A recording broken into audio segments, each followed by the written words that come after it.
ISI पूरी तरह judicial proceedings को मैनिपुलेट करने में इन्वॉल्व है। नाजरीन, जिस मुल्क में इंसाफ देने वाले खुद इंसाफ मांग रहे हों और उनको डराया धमकाया जा रहा हो, उस मुल्क में आम बाशिंदों को कितना इंसाफ मिलता होगा, उस मुल्क में रूल ऑफ लॉ की कितनी सुप्रीमेसी होती होगी, इसका आप बखूबी अंदाज़ा लगा सकते हैं। वाक़या कुछ यूँ हुआ कि मार्च के 26 तारीख को इस्लामाबाद हाई कोर्ट के 8 में से 6 सीनियर जजेस साहिबान ने सुप्रीम जुडिशल काउंसिल को एक ख़त लिखा जिसमें बताया गया कि पाकिस्तान की खुफिया एजेंसी यानी ISI अदालती कार्रवाई में मुदाखलत कर रही है और जजेस साहिबान को डराया जा रहा है, धमकाया जा रहा है। इन जजेस साहिबान में justice Mohsin Akhtar Kiyani, justice Tariq Mahmood Jahangiri, justice Babar Sattar, justice Sardar Ejaz Ishaq Khan, justice Arbab Mohammad Tahir और जस्टिस रिफत इम्तियाज शामिल हैं। जस्टिस जहांगीरी साहब ने इल्ज़ाम लगाया है कि उनके मास्टर बेडरूम में खुफिया कैमरे नस्ब किए गए थे जिससे उनकी और उनके अहलिया की प्राइवेट तस्वीर ली गई हैं।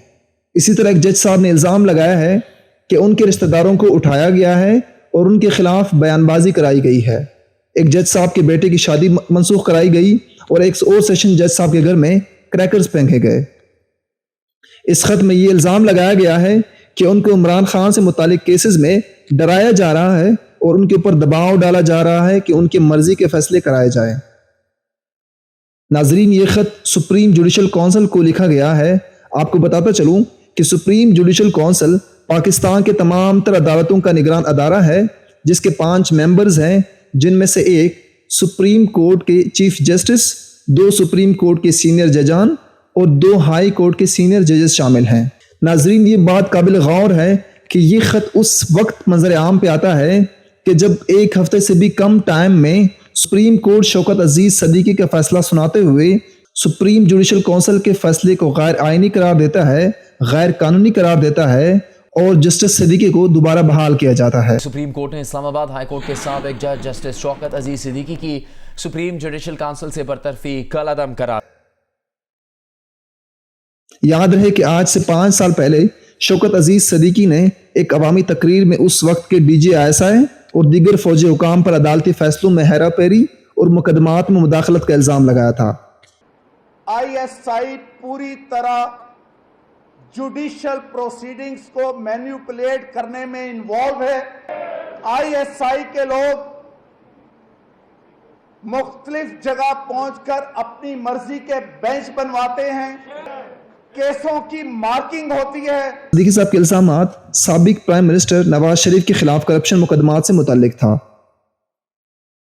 तब सुप्रीम जुडिशल काउंसिल ने सिद्दीकी साहब के खिलाफ बद इंतजामी की कार्रवाई करते हुए जस्टिस सिद्दीकी को ओहदे से हटा दिया था।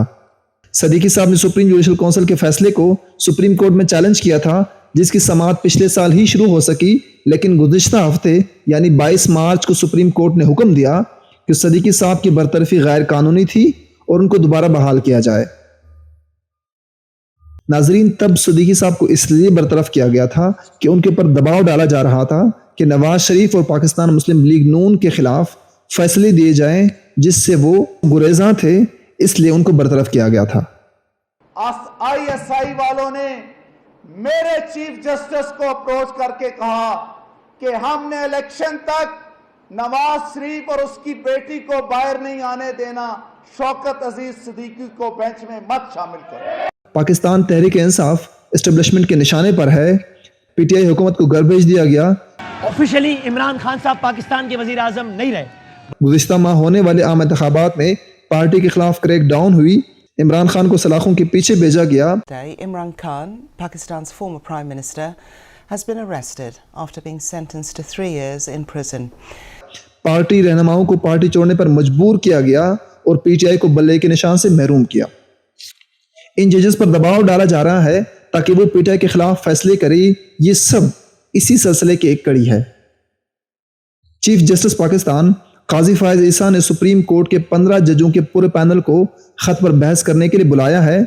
इसी सिलसिले में प्राइम मिनिस्टर और चीफ जस्टिस की कल यानी 27 मार्च को मुलाकात भी हुई है और चीफ जस्टिस ऑफ पाकिस्तान ने कहा है कि अदलिया की आज़ादी पर किसी किस्म का कंप्रोमाइज नहीं किया जाएगा। अब देखना ये होगा कि चीफ जस्टिस इस मामले को किस कदर संजीदगी से लेते हैं और अदलिया की आज़ादी के लिए क्या कुछ करते हैं। یہ سب آنے والے وقت میں ہی پتہ چلے گا.